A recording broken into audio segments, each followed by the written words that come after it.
Nomor 3. Dua tongkat lurus sama panjang A dan B. Di sini kita buat ya, LA sama dengan LB gitu.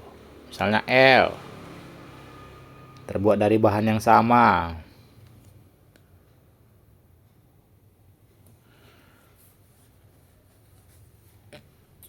Beda temperatur kedua ujung tongkat adalah delta T.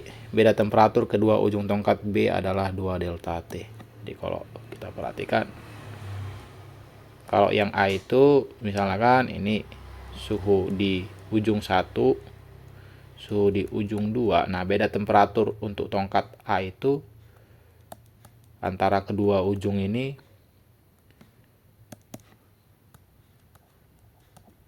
delta T. Sementara untuk tongkat B, beda temperatur antara kedua ujungnya itu 2 delta T. Ini beda tongkat ya. Kita tulis lagi ini biar rapi dia. Luas penampang tongkat A setengah kali luas penampang tongkat B. Jadi luas penampang ya. Jadi A itu setengah AB. Oke, cukup ya. Cuman ini aja yang diketahui. Lanjut. Oke, di sini ketika ada sebuah batang atau tongkat yang memiliki beda temperatur antara kedua ujungnya. Jadi misalnya mungkin ini lebih panas daripada yang T2.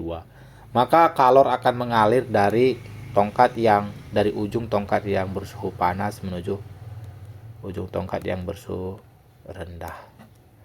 Di mana laju aliran kalor itu adalah K A luas penampang tongkat dikali delta T-nya, perbedaan suhu kedua ujung tongkat dibagi panjang tongkat. Jadi panjang tongkatnya ini. Oke, langsung aja kita kerjakan ya. Kemudian di sini ditanya ya, dalam 1 detik mengalir kalor sebanyak Q di tongkat A. Dalam 2 detik mengalir kalor sebanyak berapa Q di tongkat B? Di QA itu berapa ya? Q ya. Ini dalam 1 detik nih.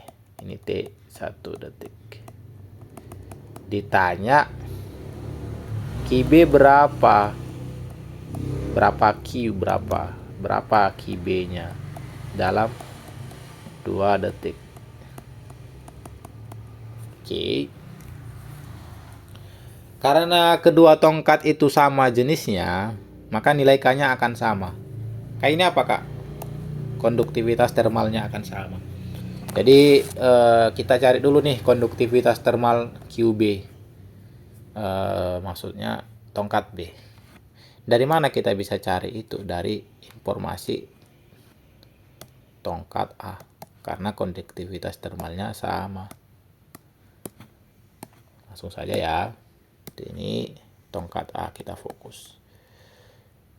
Q per T itu Q-nya berapa?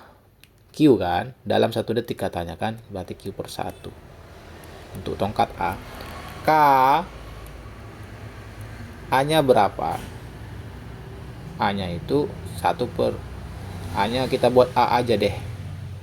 Oh bukan, 1 per 2 AB ya, 1 per 2 AB.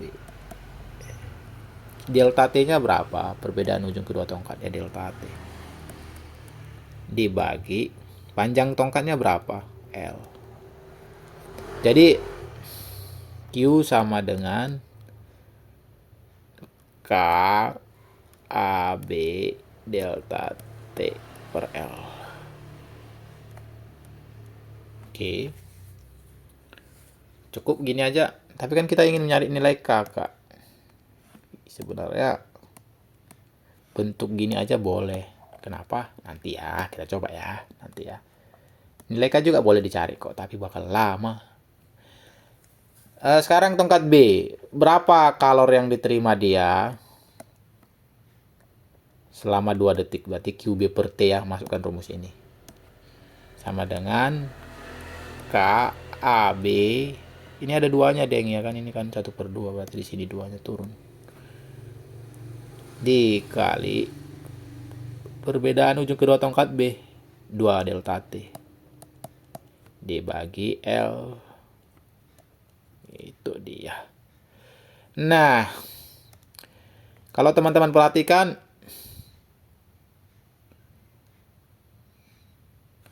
ini kembali kakak bisa buat seperti ini.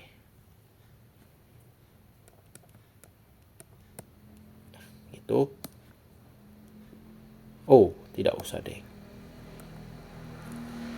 Kalau diperhatikan baik-baik ya. Ini bisa kita manipulasi loh menjadi Q, duanya pindah ruas ke kiri, 2Q K A B delta T per L. Nah, jadi ini K A B delta T per L, atau gini deh, kalau lebih bagusnya ini bisa kita buat mirip seperti itu, K A B delta T per L. Duanya kita buat di sini. Nah, ini bisa kita ganti menjadi 2Q. Kita ganti menjadi 2Q dia. Ini 2Q dikali 2 QB per 2. Dapat nih QB. QB 2 kali 2 itu kan 4 kali 2 lagi dengan ini kan pindah ruas ya, 2 yang ini ke kanan. Di 8Q. Jadi QB adalah 8Q. Gitu. Jadi sebenarnya kita nggak perlu mencari K-nya biar cepet. Kita bisa mencari bentuknya gitu. Bentuk KAB delta T per L. KAB delta T per L. Ini kan juga KAB delta T per L ya. Kita ganti menjadi 2Q. Kalau mencari K-nya boleh. Boleh banget ya, nggak masalah. Gitu. Sip, mantap. Itu nomor 3.